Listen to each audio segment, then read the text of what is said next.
My name is Dan Trillero, Assistant Executive Director with the Council on Compulsive Gambling of New Jersey. Oftentimes, gambling addiction can be hidden for a long time, and sometimes gambling addiction might be thought to be an addiction to something else. In one instance in New Jersey, we had a high school student in the southern part of the state who was an all-star football player, member of the student body, and a straight-A student. And he was injured playing football, and all of a sudden, after several weeks, the parents noticed that he had lost interest in his studies, his grades started slipping, he had dropped off the student body, and he wasn't interested in pursuing government anymore. And immediately, the counselors and the parents thought of an opiate addiction.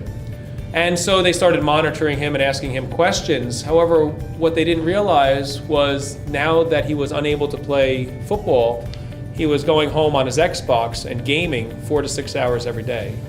And this came to light when they found several debit cards scratched off to utilize the passcode and put the money on his account to gamble within the video games that he was playing.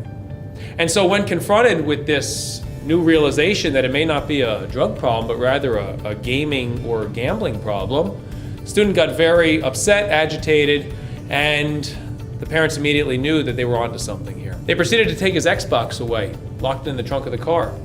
The student was angry, irritable, sad, quiet, despondent, a range of emotions.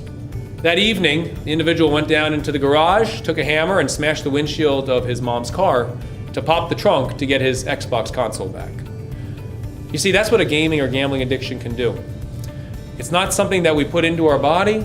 It's not something that we would ever think could create the depths and the misery that a substance use disorder can. But for those who have ever struggled with a gaming or gambling addiction, it can get very bad very quickly. In this particular case, the student received the help and the treatment that he needed and is now doing rather well. At 800 Gambler, our mission has always been simple. We want to provide support, treatment, and hope for the problem gambler and the loved ones of the problem gambler.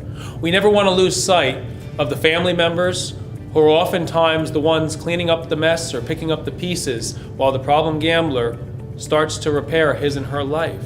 If you or someone you know is struggling with a gambling addiction, call 1-800-GAMBLER. We're available 24 hours a day, 7 days a week, providing support, treatment, and hope. We're always just a phone call or a click away.